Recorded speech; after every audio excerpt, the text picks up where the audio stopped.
Hey, thanks for checking out our show. If you like what you hear, we have tons of additional content at patreon.com/themedialunchbreak. I'm currently live streaming on TikTok. That's Chris. What's up, TikTok? They can't hear you. I don't care. Okay, he says hi. This is a grand experiment. It right is. Here. Well, and my goal eventually is to have you on another account, maybe the Media Lunch Break one, because we can go live together. So people who are watching this video would, in theory, be able to see both of us. Right. And hear both of us okay. while we do this. Okay. I don't know how to do that, though. Okay, great. And Lord knows you don't. I mean, I could figure it out, maybe. Yeah, probably. I think we need either more followers on that account. If you're listening to this, go over to the Media Lunch Break account and follow it on TikTok. Because I think we need like 1,000 followers, and we do not have that. On TikTok? Yes. I'm okay with that. Okay, great. I personally have 1,000 cult followers. Yeah? As a cult leader and a Jesus figure. And a Jesus lookalike. And a Jesus lookalike. I was once in my heyday. I had long hair and a big beard, and I knew how to use a hammer. I was a carpenter once. It's a fair point, actually. Didn't think of that. Yeah, I did one time drink an entire bottle of wine and then fill it with water. So it's like a reverse Jesus. Yeah. Okay, Yeah.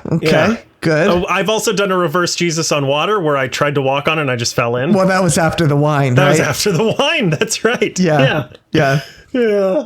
It sure was.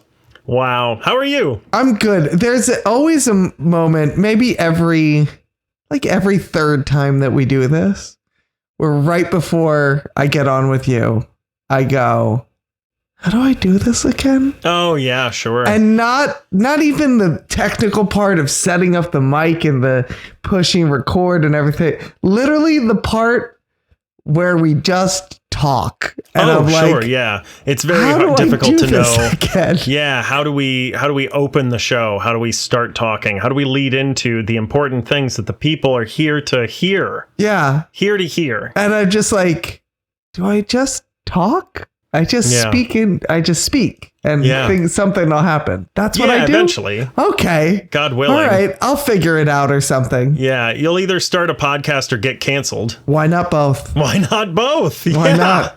Why not? Yeah. Yeah. Do you have bed bugs? He had bed bugs last week. Thanks for filling in TikTok. Thanks. You're welcome. Thanks. You're welcome. This is how it's going to be. Every 20 minutes, I'm going to see you go like, hey, by the way, and just turn to the side. Yeah. By the way, I can see a bug on you. Is that? You got it. Thank you. Yeah, we found like one more dead one. Oh, that's pretty much it. We have the guy coming to spray as of this recording Monday. Yeah. So it's spraying one more time. Okay. And then maybe, just maybe, my life can have some semblance of normalcy. Sure. But probably not. Yeah. Because God hates me. I've always said that about you. Thank you. But how are you? I'm doing great. Fuck you. I mean, that's wonderful. I took my son to Wendy's today. Oh, yeah. And he ate all his food, so he got a dessert, and they have this new banana Minions.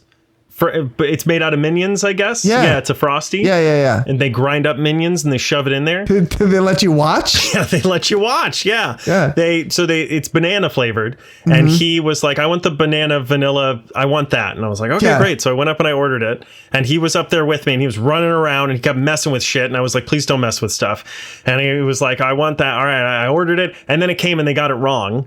And they thought I asked for just a vanilla. I'd said banana. They heard vanilla. Okay. And I was like, oh no, sorry. I want it right. I wanted the banana one. Sorry. So he was really upset about it. So I was like, okay, I'm going to tell him.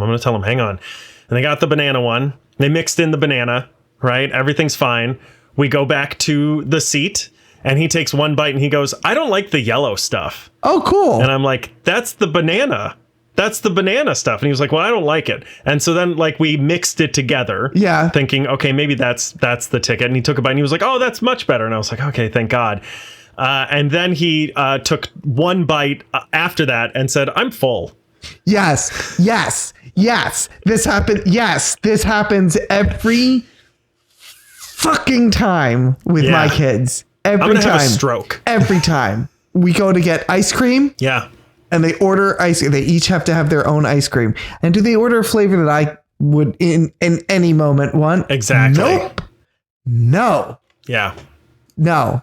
And then they get a big fucking bunch of... Also, let me just fucking go on this tangent. Sure, because, go ahead. Listen, no disrespect to the minimum wage worker behind the counter. However, first of all, read the room. And secondly, listen to my words. I say, can he have, and I point to the child, the smallest size ice cream that you can possibly give me. Basically, what you want is to try it twice. Yeah. You're like, can I get a sample of that and try it and just give it to him and then be like, can I get one more? Charge me the full amount. I don't care. Yeah, give me one spoonful for the price of a large. Don't care. But give me the smallest amount. And they proceed to give me the Mount Rushmore of kids size. Yeah, the Everest, the heaping spoonfuls. In the holy... Are you laughing at me? Yeah. Minimum wage ice cream person? Yeah, okay. Maybe. Probably. I'm sure there's not a lot of highlights to your day. And maybe this he one... went back to the break room later and was like, I made that dude's evening a living hell. God damn it. And then they eat like fucking 4 spoonfuls of mango sherbet or whatever the fuck. Yeah. And then they hand me a drippy, half melted cup. And they grab the top of it and just shove it in your face. And they go, I'm done. Yeah. And then sometimes they go, can we take that home? Yeah. And I'm like, fucking no. No. You can in your stomach. You cannot take it home. Yeah. When my son looks at me and he says, I'm done, I go, I'm Andrew Dunn. And then I slap the ice cream out of his hand. Oh my God. Damn it. That felt good. Thank you for letting me get that off my chest. You're very welcome. Have you tried just not having children? I've tried. It doesn't take. They keep showing back up. Who, the police? Yes. And they got the kids in the back seat. And they're like, damn. These are yours. And I'm like, no. Finders. Yeah, no, you touched it. The dad won't take it back now. Finders keepers, bitches. Right. Yeah. And they're like, first of all, I got to check the rule book, but I don't think you can call us bitches. Sure. And secondly, you have to take these. One man's trash, baby. Yep. And I'm like, no, sorry, there wasn't a comma there. One man's trash, baby.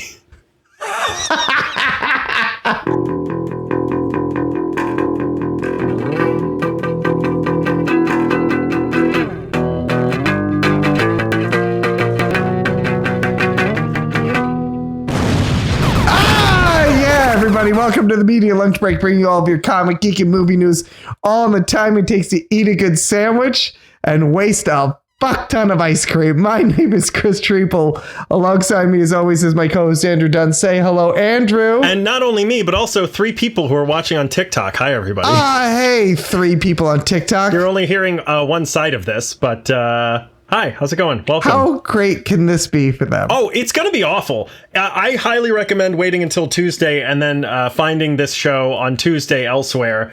You can do this if you want to see my face while we do. I like looking at my face. I can see myself in my reflection. I like looking at your face, too. Thanks, buddy. Yay. No problem, bud. Andrew? Yeah. What are we talking about today? Chris? Yes? A government department hell-bent on covering up the truth, no matter how many people they have to kill to make it happen. I'm talking, of course, about the FDA. I won't let the government lie about it anymore. I know the green M&Ms make me horny. And I don't mean the ones you eat.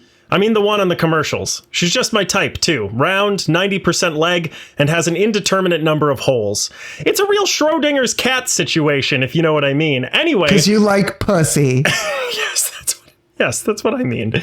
Anyway, Disclosure Day is Steven Spielberg's latest film since the heartfelt autobiographical piece The Fabelmans, and his worst film since the Antichrist LSD fever dream Ready Player One. I don't say this about a lot of directors, but if he can get past this rut he's in, this Spielberg guy might just be a success one day. He should take a few pointers from whoever directed Jaws, Raiders of the Lost Ark, Close Encounters of the Third Kind, E.T., The Color Purple, Hook, Jurassic Park, Schindler's List, Saving Private Ryan. You know, whoever that jackass was. Instead, we got some bullshit by the guy who directed War of the Worlds. But what did you think about Disclosure Day? I like how you put it right up front there for yourself. Yeah. I will say, overall, I enjoyed this movie. However, it is certainly not without its problems. Yeah. Which I will happily get into right here. All right, I'm going to say this. First of all, and I think I've said this before about certain things, a bad Spielberg movie is still typically better than like a good portion of many other people's movies. It's like bad pizza. Yeah. Even if it's bad, it's still pretty good. It's still pizza. Yeah. There's that. This is not his best work. I think there are some problems to this. This is a movie. I think the biggest problem to this movie, just to get right into it, I feel like this is a movie that doesn't know what it wants to be. It wants to be a couple of different things. It does all of those things really well, but those are not necessarily like a few great tastes that taste great together. Yeah. It wants to be this contemplative story about humanity, but also it wants to be a suspense, an action movie. Well, which is also kind of weird because that kind of thing is what Steven Spielberg sort of cut his teeth on. Like He has always done sort of 2 to 3 point films that are like, well, this is about Jaws, but it's also about, humanity's desire to be the number one predator and, have no predators and stuff like that. Close Encounters of the Third Kind is about aliens, but it's also about humanity. And he is always a person who has tried to find 2 or 3 topics to tackle in one film. Yeah. So it's weird to me that he's kind of struggling with this one. Yeah. I don't know if this is a script thing. It feels like it's a script thing, to tell you the truth. Well, to me, I agree. I think it is a script issue, but I think it's also that it feels like it's being directed by a guy who was a really good director 60 years ago. Yeah, I agree with you. There's something that happens at the end in spoilers that we'll get into that I was like, I don't think this would happen the way that you think this would happen because you're too old to really understand how it would actually happen. Yeah. How the events would actually play out. Sure. Yeah. Yeah. And I think it just is kind of like all over. It's kind of all over the place. The performances are great. I think Emily Blunt is fantastic. I think, what is it? Josh O'Connor? Yes. Josh O'Connor. I think they're fantastic. I think they're real when they get together. I think they have really good chemistry together. There's a lovely actor who plays Josh O'Connor's girlfriend, and I think that Emily Blunt and Josh O'Connor have more chemistry than the boyfriend and girlfriend have. Yes, which I agree. Became kind of an issue for me. But it's also kind of a plot point. It is kind of a plot point, but it's not. It's very strange. That's what I mean. Yeah. And that's what I'm saying. Like, I'm on level with you. I know we haven't gotten to, usually you pass the ball to me after you say everything. But pass it. Okay, all right. Well, I was going to say we're kind of bouncing off the same points because I think we agree on a lot of the stuff on this one. Right. Because I think you're hesitant to word it this way. I think this is directed badly. I think the worst part of this film is the direction. I think the actors are doing a lot of heavy lifting, including Emily Blunt, Coleman Domingo, who's amazing in this. We can talk about the cast in a little bit, but the cast is doing a lot of heavy lifting for a movie that is poorly directed. I think the directing's bad, the cinematography's okay, but I think the writing also is really, really bad. Like, I think the writing is probably the worst thing in this. Nothing really happens. It's not really about anything. Like, you're kind of adding that it feels like it wants to be multiple things, which is true, but it also doesn't want to be anything. Yeah. And I think that's the issue, is that like it doesn't have anything to say.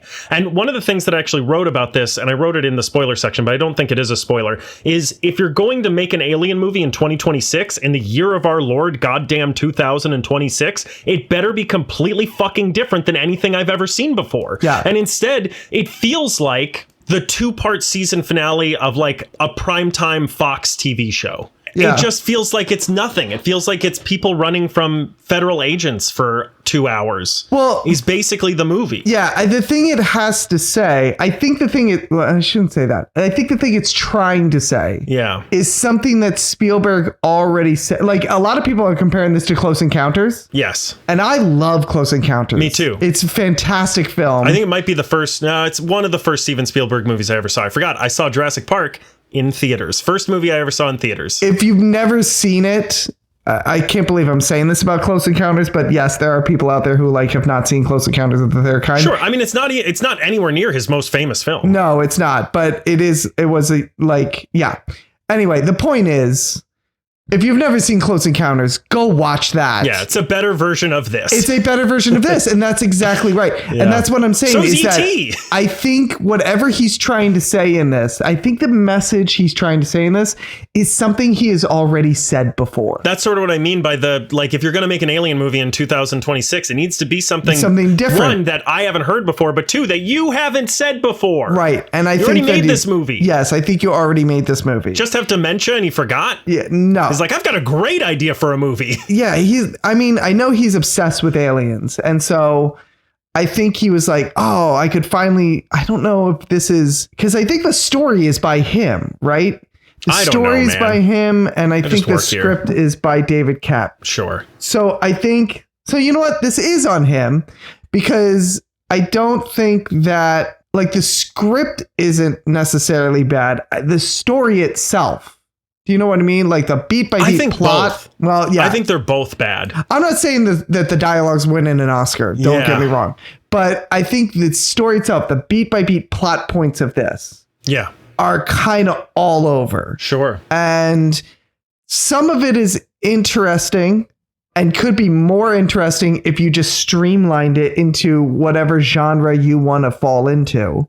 And then some of it is like, we need to fix this problem, so we'll just script it. We'll just fix it with script. Yeah. You know what I mean? It's got a lot of plot armor. Yeah, there's a couple of things where it's just like, well, we need this to happen, so we'll just make it happen. Yeah.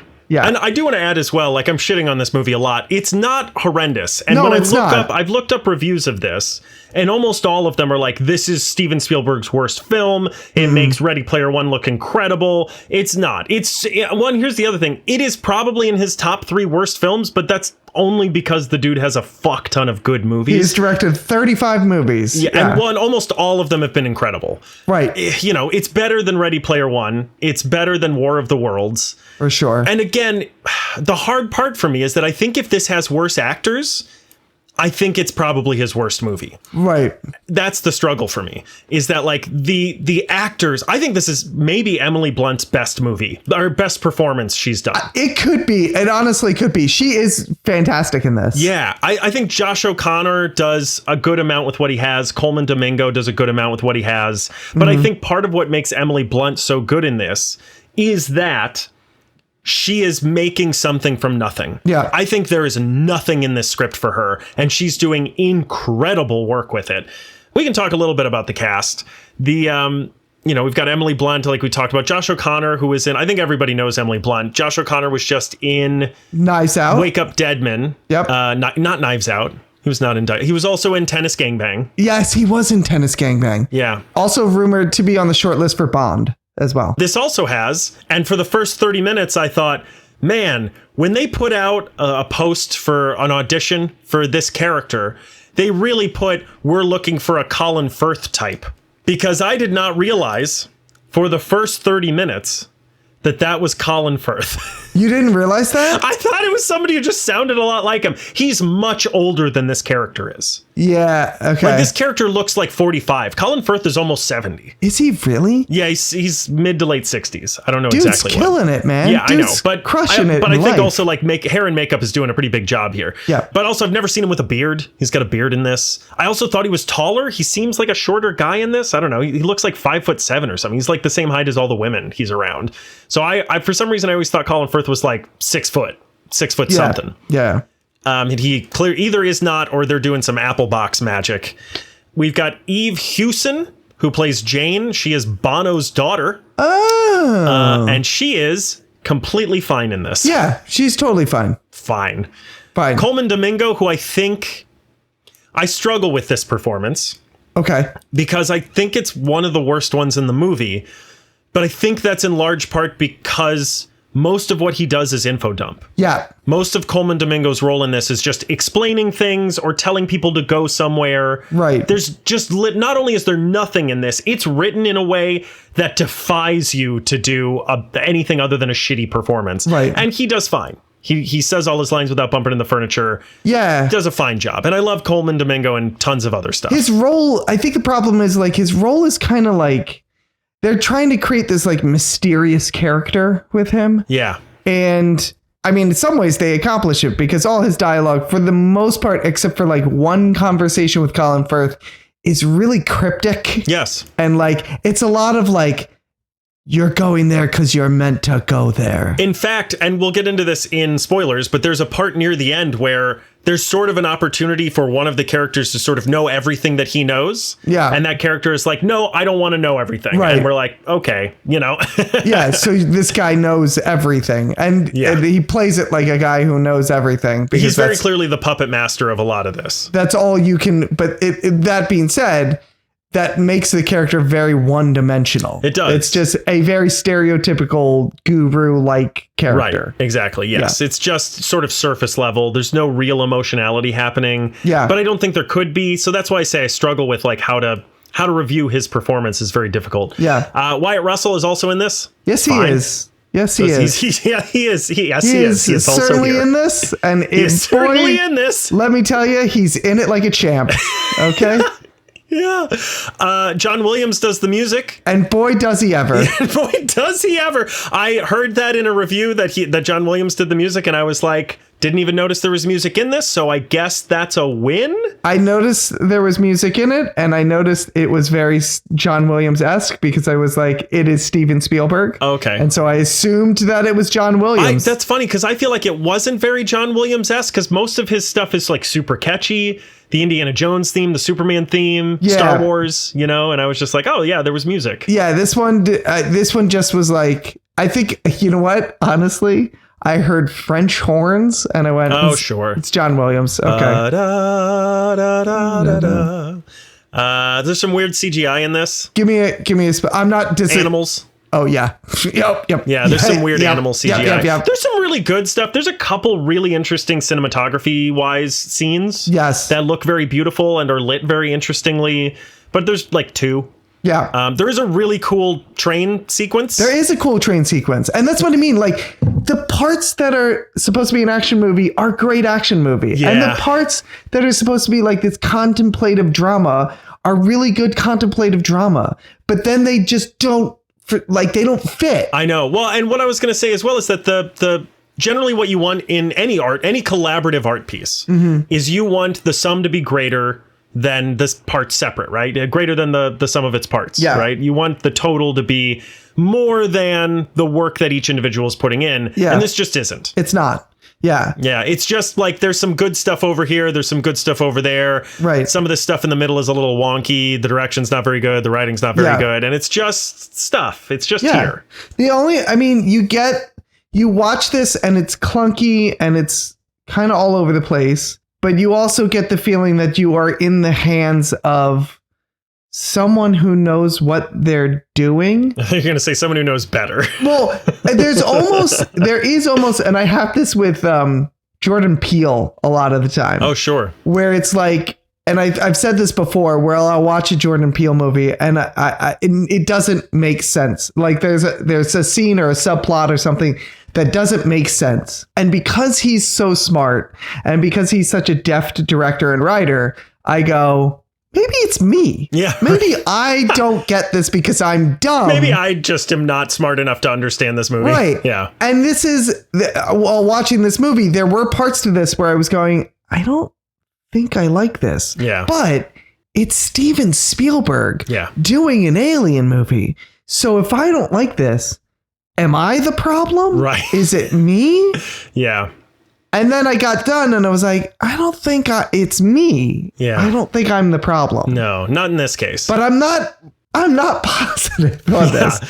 Because like you said, like that train sequence is great. It is. And you were in the hands of a master director when you were watching that, you know? And there's some, again, like there's some really interesting, cool scenes. There's a couple things, and especially you're kind of being hypnotized by a lot of the acting in this as well. That's very good. Mm-hmm. So I agree with you. It's difficult to, halfway through, I started thinking that as well. But the reason I started to realize that I was probably not enjoying it was I was like, man, I really wish I could like speed up this movie, like set it to like 1.5 times speed. Right. And I kept being distracted by like my phone, and Right. I was looking around the room and shit like that. And I was just like, this is not going well for me. Yeah. Do you want to talk a little bit about the budget? Yeah, hit me with a budget. So budget and box office. Yep. The budget is 115 million. Yes. Spielberg said that they spent about 80 million on marketing on top of that. So not as much as you might expect, which actually kind of makes sense because I have not seen a huge push in marketing for this movie. No. A little bit here and there, but it's not all over the place. I think they figure you get a lot of mileage on his name alone. Right, of course, yeah. And they did some interesting stuff where they, like a week before the announcement of the movie, they put up billboards all over LA, and there was some stuff like that. So roughly they 200 revealed million. a real live alien in Times Square. Yeah, it was right. crazy. Yeah, they abducted a random person and probed him anally to promote it. Oh no, sorry. That was me. Oh. That was me. Got it. Okay, understood. Yeah. If you're wondering what happened to you, that was me. And right, so about 200 million they have to make back before they can start making a profit. They're going to do that no problem. Opening weekend, they made over 100 million. So, they're going to make that back in probably 2 more weeks, maybe a week and a half. Yeah. The problem is, though, we got Supergirl on the horizon. So the drop off for this is going to be. Yeah, but it's still going to make that money back. Yeah. Again, we're halfway there in the first weekend. Yeah. Yeah. So it's not going to be a problem. It's just not going to make probably as much of a profit as you would expect a Steven Spielberg alien action big budget summer movie. Yeah. But it's still going to make a profit. It's going to do fine. And then we're all going to go watch Supergirl. Yep. Do you want to talk a little bit about spoilers? We're going to get into spoilers here. If anyone, I don't think I have a whole lot of spoilers, but if anyone wants to watch it before we talk about spoilers, is there anything else you want to say before? No, let's get into spoilers. Do you recommend this movie? As much as we're talking about it, I'm probably going to say yes. I don't know why. I honestly don't. But I didn't walk out of here going like, fuck this movie. Like, you're brainwashed. I am brainwashed. I might be brainwashed. It's very possible I am brainwashed by this movie and Steven Spielberg. And I think I wanted this to be better. And so I'm brainwashed to say, go watch this movie, even though probably shouldn't watch this movie. Yeah. I do not recommend this movie. I totally agree with you on this. I don't know why I can't force myself to say don't watch a Steven Spielberg movie. I can't, in good conscience, I can't ask you to pay money to go see this in theaters. I don't think it's worth it. It's 2.5 fucking hours long. It is even long. if you wait until it comes to streaming, it's 2.5 hours, man. Go play with your kids outside. I know exactly where you can cut off a good 10 to 15 minutes of this movie and make it a simple 2-hour movie. I would argue even more. There's a bunch of fat in the middle of this movie. I was going to say at the end. Everywhere. Anyway. I just mean there's 5 minutes here, 5 minutes there that you can cut. Yeah. It takes its time and it really doesn't need to. Yeah, agreed. It's never there's a moment. And I'm going to try to do this before we go into spoilers, so I'm going to try not to spoil this. But there is first of all, it's got some great one takes, which I guess we should have talked about. There's a couple really long scenes that are interesting. And one of them is a character sort of running through a field, but it's just him running through a field. And I was like, the way you build suspense in this, if you want to take your time, is start him moving very, very slowly. And because he's trying to not get caught by someone. He's trying to not be seen. So have him move really slowly. And as he starts to build up a little more confidence in this, start to move a little faster and then a little faster and a little faster until he's running. That's how you do that. And instead, it's just a clip of this dude sort of stumbling and running and trying to get past a fence or some shit. Yeah. And I'm like, what is this? It's just not compelling. None of this is compelling to me. And I think if it was more compelling, I think it'd be easier for me to recommend it. Yeah, I see that. All right, let's get into a little bit of spoilers. I don't have a whole lot of spoilers. Okay. So we're going to get into that now if anyone wants to cut away, but also it is how long someone said on TikTok. It is 2 hours and I think 2 hours and 18 minutes. 2 hours and 18 minutes this movie is. Yeah. So I wrote here, I guess there's a war? Yeah. What? They make a big deal twice that it's World War fucking 3. Yeah, with Korea. And then you never hear about it again. Yeah. And then I think it's supposed to be a big deal near the end. But it's not. No. It's just not compelling. It doesn't feel like another character in the background. It doesn't feel like it's something else you're supposed to hang on to. It's just said and then kind of forgotten about. And then you're like, wait, why is there? Oh, yeah, I guess because of the war. There's people ransacking places. And yep. Yeah. They mentioned DEF CON 2. They're talking to people from Korea. I know. I know. I'm with you. Yeah, I was just there. And actually, until you just said it now, I forgot about it because it's so not part of the movie. Yeah. I forgot about it instantly as soon as the movie was done. Yeah. Next spoiler note I only have 2 more. But the next one is, why can't they kill Josh O'Connor? And I did right here. Do you have any idea how easy it is to shoot someone in a car? Ask ICE. Wow. Because like... they're like they're like a foot away from the dude and trying to shoot him and just unable to do it. And I'm like, especially when this shit is happening in real life so frequently now. Right. Like we have seen this in person live like a couple of times now. And I'm like, they're actively trying to kill this dude. And for some reason they're unable to. And I do not get it. I found those troops very inefficient. Like they are the dumbest bunch of black ops that I've ever seen. Yeah. Like there is that cool oneer with him. It's the part where he's behind the fence, right? Yes. Is that a oneer? Yeah. I didn't even notice that was a oneer. Yeah. Anyway. I mean, it cuts in a weird place eventually, like right after he gets in a car. But yeah. But he gets in the car. First of all, that whole sequence, I was like, it's cool, but also I don't buy that those guys didn't find him. Yeah. Do you know what I mean? Like it's not done in a way. Like he sneaks into a car, takes off a backpack, shuts a door, starts an engine, and then they turn around and see him when they're 4 feet away. I was like, they are the dumbest. Well, and also after that happens, none of them take their guns out. They're just like, whoa, buddy. Yeah. And you're like, what are you doing? You've been given explicit instructions to execute this person. But then also they have the thing where they drive the car off the cliff. Yeah. And then they hide like 4 feet away behind a bush. Yes. And just wait there. It's like some fucking Looney Tunes shit. And all the guys show up and they look over the cliff and they're radioing like, they went over the cliff. Yeah. And at no point do they go, hey, let's just make sure they're not here. Yeah. And like walk 4 feet. Yeah. And go get them. Well, I had that thought about when they're at the house. Is I'm like, you have like 50 people just around the house. Fan out. Look around. Even the fence part. Yeah. When at the beginning of the fence part, it was like instantly they would like, you two there, you two there, you two go that way. Yes. Like that whole it would have been more compelling because I would have believed it more if they had been fanning out and he's dodging and weaving through troops to get into that car, waiting for them to move out of the way and stuff like that. Yeah. And then I would have believed that he could get in the car because they are not in the epicenter of that group right there. Yes. And they would have been more fanned out. And then I'm like, oh yeah, of course he could get in the car because they wouldn't have thought like the one thing they wouldn't have thought is he would never be dumb enough to come back to this spot right here. Well, or also that he would be good enough as like a secret spy guy to like move past them. Right, exactly. Like they would have seen if he broke through and made it back to the cars. Yeah. The only other note I have, and I don't know how much I want to get into specifics of this, I just think the ending is bullshit. Yes. I just don't think the last like 10 minutes of this is so anticlimactic, not cathartic. Hold on to that thought because I can talk a lot about the ending, but the other thing I hate, the MacGuffin, I'll call it the MacGuffin. It's not really a MacGuffin, but the artifact. Yeah. Right? This is clearly constructed to work in a way that they want, that the screenwriter and the director want it to work.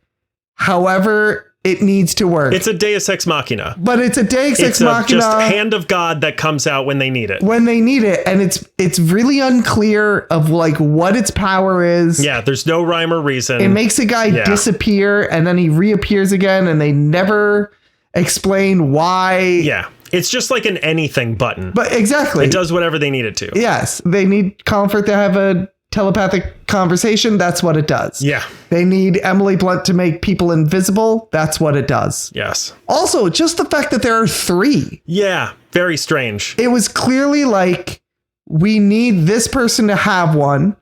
So we have one. It's like they were writing the script and they went, we need to have this artifact. And so the bad guys have it.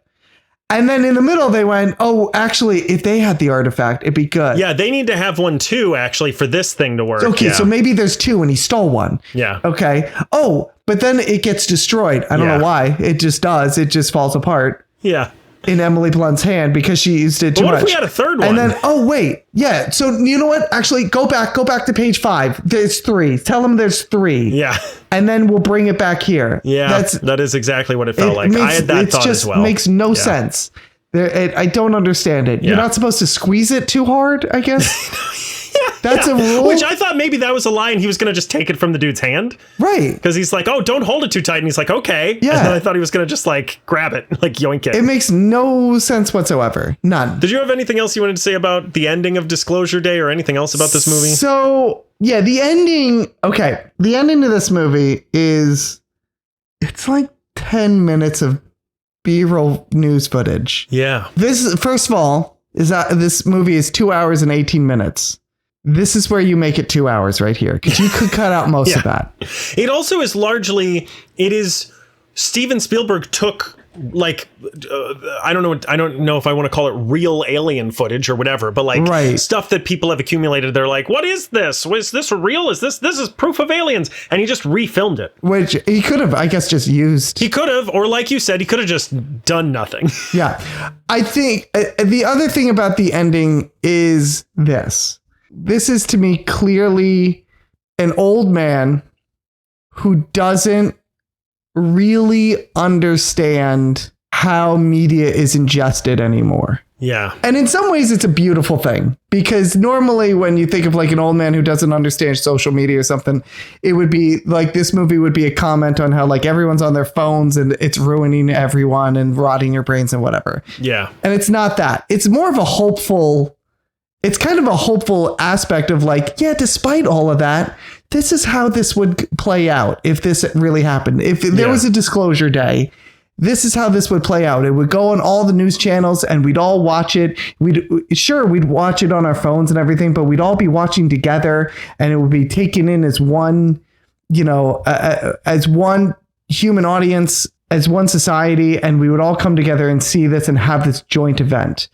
First of all, no way in hell that would happen. Yeah. Secondly, and he tries to, I'll give him credit. Like there's a moment in this where they start showing the footage and like somebody in the control room is like, the AI checker says that it's not AI. And so we just kind of go with like, and I was like, all right, I'll make that leap with you. That's a little bit of a leap. I don't think those things really exist, but I'll make that leap with you and I'll say, okay, sure, it's not AI and you've proven to me that it's not AI. However, that being said, if this were shown on the news, there's 1,000 other things it could be. And I know there's 1,000 other things it could be because I just watched a 2 hour and 18-minute movie where special effects made a bunch of things happen that never actually happened. Yeah. And so everyone would go like, yeah, but is this real? Is it not real? Right. Is it? There would be months of analyzing every frame of this before we really came to the consensus. All of this is real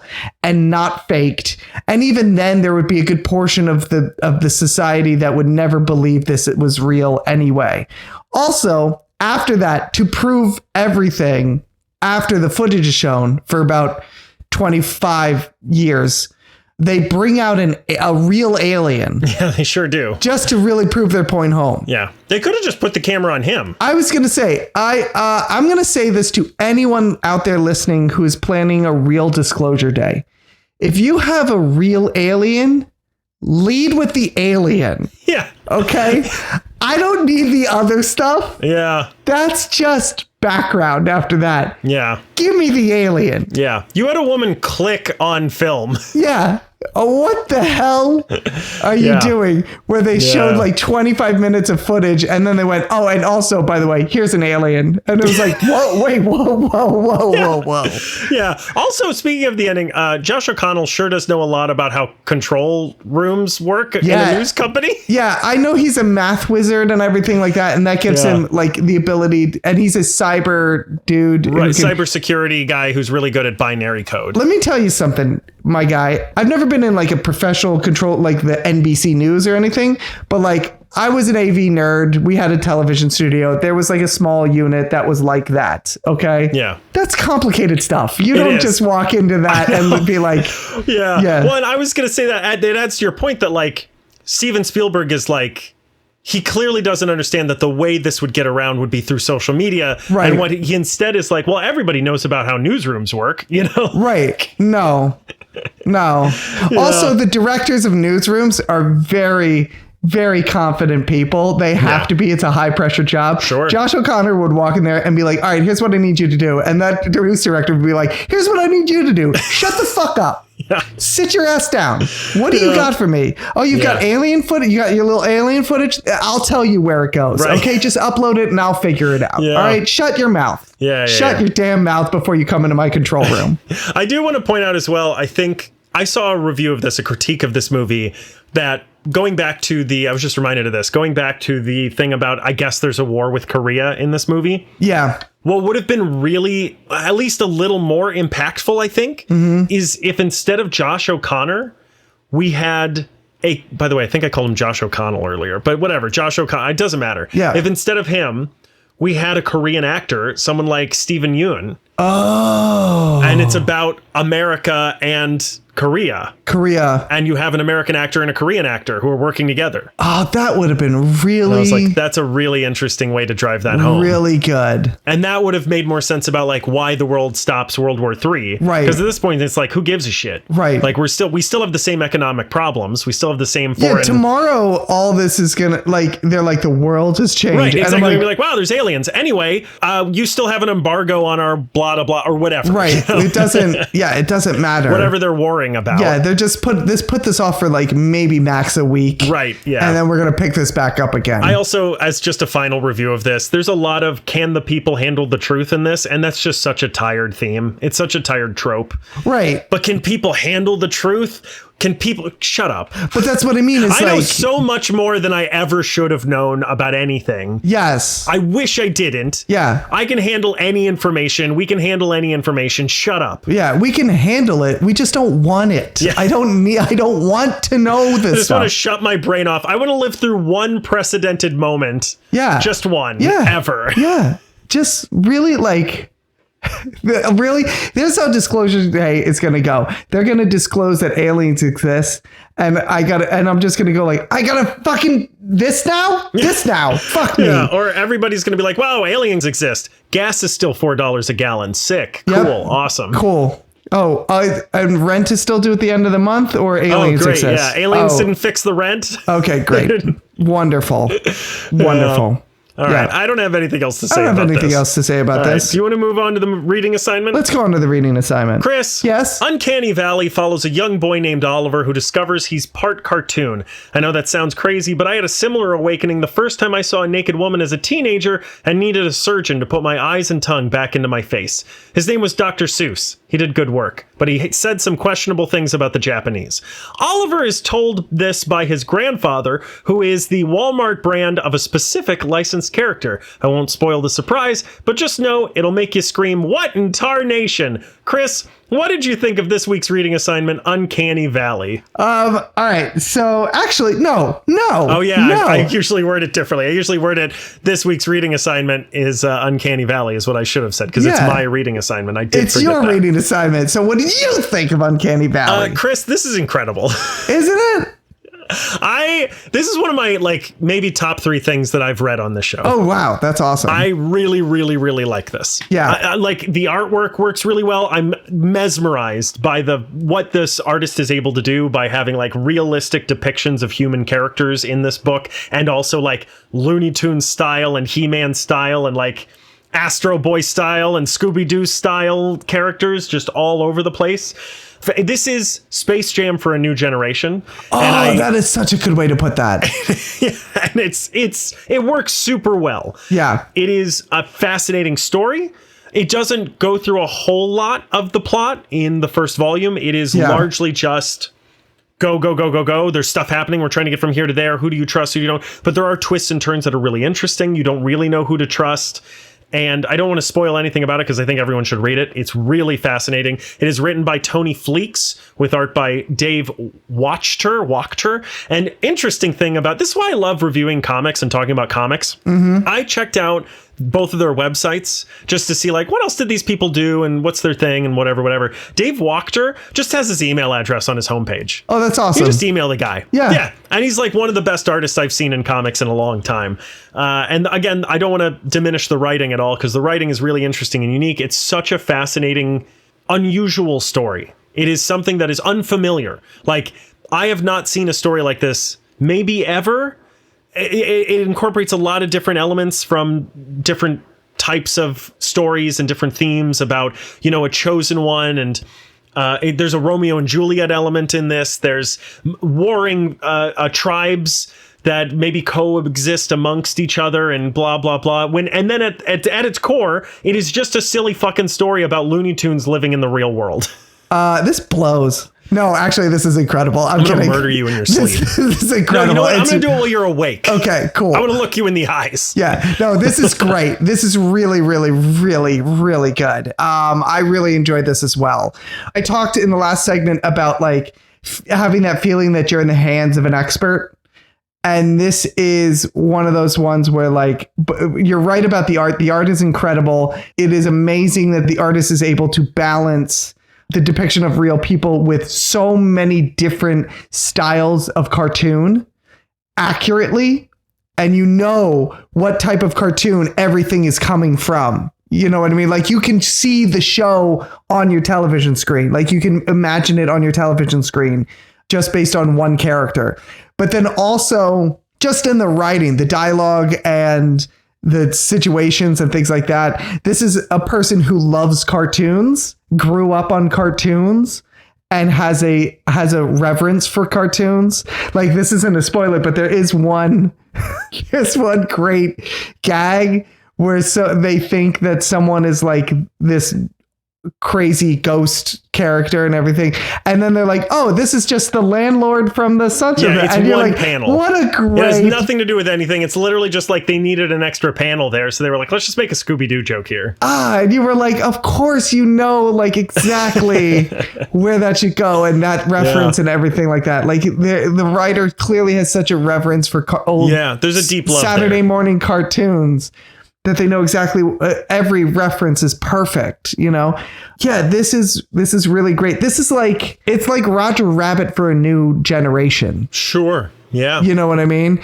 And but it takes on, I guess it's like Roger Rabbit meets Lord of the Rings almost, because it has this like, well, and there's an element of the Matrix in this as well. Yeah. Like there's a chosen one. There's a chosen one, but it's they're like on a Jesus story as well. Yeah, they're on a quest, and there's there's a villain up on high, and it's got a lot of heart. Like it has a real soul to it that like could make you emotional. Like I got emotional a couple times reading this, which is so silly because it's like basically a Yosemite Sam character. It is, and his daughter. Yeah. But there's a beautiful, not a montage, but like that flashback sequence. Yeah, that's fantastic. Yeah, this is really, really well done. It also, the first volume is a brisk read. It is. It's easy to read. It's very easy to read. It does that thing that I love where it jumps right in. It has like, you're not in the middle of it. It does have a beginning to it, like a little bit of an exposition point to it. There is, but it's not so much that I'm like, oh my God, we got to get through this to get to the actual plot. Like it jumps right into it. I love that it doesn't explain everything. It doesn't. Sorry, I just remembered. Oh, I should have talked about this during Disclosure Day, but I don't care anymore. I just had that as well about something about Disclosure Day, about religion and Disclosure Day. I was like, oh, we didn't even bring that up at all. I was like, oh, I remembered a point that it's something I actually liked about Disclosure Day, but it's too late, so fuck it. It is, yeah. Yeah. But I'll say the same point with this. I say this in a good way. It spoon feeds you exposition. It spoon feeds you information. Yeah. And by that, I mean, it doesn't make it easy. It's just like you get it in little bits. You get it where you need it. Yeah. Because it doesn't explain small bites. It doesn't explain fully like, why are there cartoons in the real world yet? Yeah. You'll get to that. Yeah. But it does explain pretty quickly why we don't see cartoons in the real world. Yes, it does, which is really cool. But it's like, it's like, we need to know that part, but we don't need to know why cartoons are in the real world yet. Yeah. We don't need to know why he's the chosen one yet. We don't need to know why they're after him yet. I had the thought while I was reading this that like, this is what I wish. Do you remember reading Die? Yeah. This is what I wish Die was like. 100%. Which like Die, for anyone who doesn't know, we've reviewed it on the show. It's a graphic novel, a series of graphic novels, or I guess trade paperbacks. It's a comic of these kids who get it's sort of Jumanji, but with D&D. They get sucked into a Dungeons and Dragons style RPG as their characters. So they're living in this world as their characters, and it can't end until there's either only one of them is alive, or something, I forget what, but there's a complication to it, but it is a fucking slog, and people love that. Like it's very wordy. There's a lot of stuff you have to, okay, well, if this happens, this character's this type of character, and there's a dragon who does this, and there's a magician who does this. But for me, I'm just like, oh my God, just go.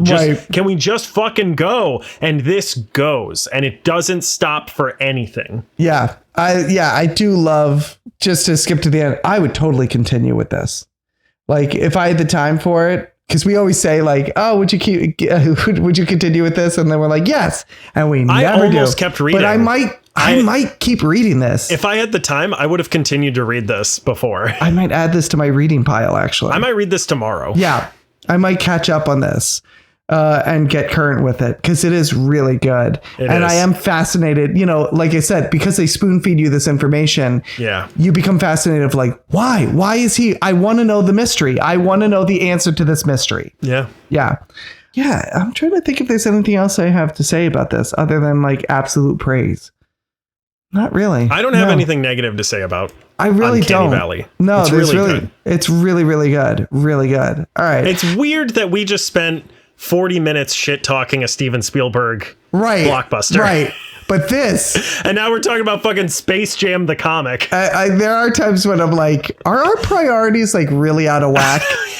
Yeah, we might not be good at this. Yeah, like, maybe people shouldn't listen to our reviews. So you give this a recommendation. I do give this a big recommendation. I give this a big recommendation. Go out and read Uncanny Valley. Yeah. Go read it. Okay. Go read it. What's your reading assignment for me, sir? I do have one. I forgot to get it before we started. Okay. But I do have a recommendation for you, a reading assignment for you. And it is? It is also by Tony Fleecs. Oh, okay, cool. And it is one that I've been considering. I have not read this yet, but it's been recommended to me. It was recommended to me maybe a year or two ago. Okay. And I've brought it up on this. I gave you an option of this and something else, and you chose the other thing. So now we're finally doing this. Okay. It's called Local Man. Interesting. It's a superhero. Okay. Who's called Local Man. All right. I feel like there should be a comic superhero named Florida Man. I don't even want to venture what that would... Or maybe a villain? What that would entail. Yeah, I was like, villain sounds more likely. Yeah, he's got a crocodile like bitten on his shoulder or something. Okay, great. Awesome. Hey, Andrew. Yeah. Hey, Andrew. Yeah. Hey, Andrew. What? Where can they find us? Oh, well, they can find us on Apple Podcasts, Spotify, YouTube Music, iHeartRadio, Pandora, SoundCloud.com/The Media Lunch Break. You can also find us at The Media Lunch Break on Blue Sky, Instagram, and TikTok.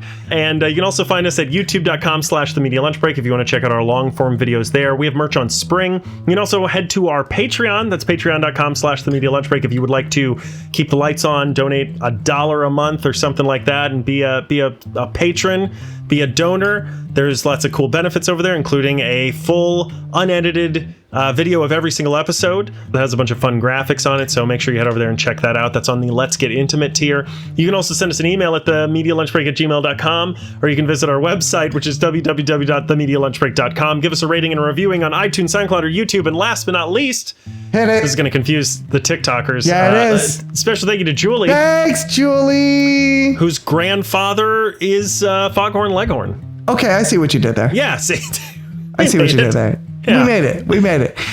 You can leave a rating and a review, and you can leave it right in app. It really does help people find the podcast if you do that in your app of choice. So be sure to do that in your app of choice. And as always, if you leave a 5-star rating, you can leave whatever type of review you want in that review box.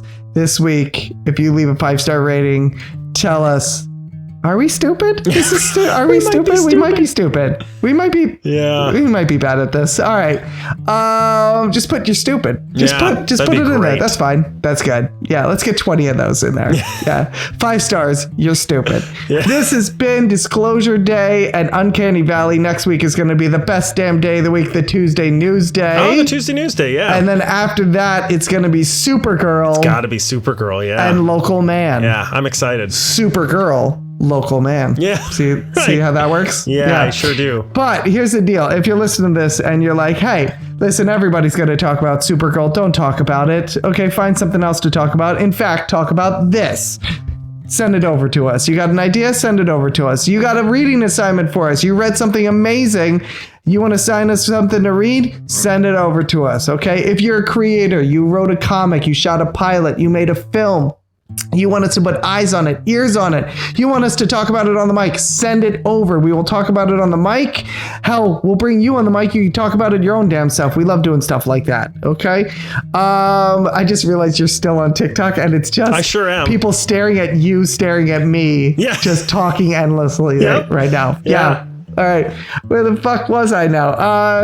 Well, we love doing stuff like that. Other than that, that's it. Look at that. There wasn't a thing, and now there's a thing, and now there's a thing. And that's how easy it is. So if you listen to this, go out and make a thing. Go make a thing. Go make a thing, man. Other than that, that's it. I'm done. I'm finished. You got your followers on TikTok. You got people to talk to now, so you don't need me anymore. So I'm just gonna go.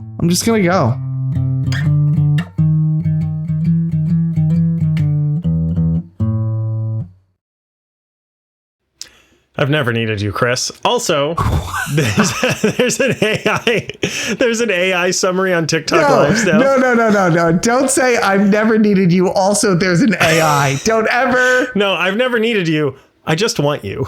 Oh, now, okay. There's an AI summary of this live stream, and it describes this as a lively discussion on the comics Uncanny Valley and the movie Space Jam. Which is not entirely incorrect. Oh, Lexi says, hi, Chris. Hey, Lexi. Is there anything you would like to say to TikTok?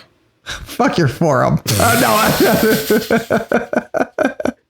What is it in me that I have to ruin it all the time? What is it about me? If you want to know what Chris said to TikTok, you're going to have to listen to the end of the episode. Comes out Tuesday, 8 in the morning, ETA, ETD, ETS? ET. Steven Spielberg. ET Extra Testicle by Steven Spielberg. Why do I have to? I instantly go, let's ruin this somehow. What is that about me? What's wrong with me? That's what I've always done with relationships.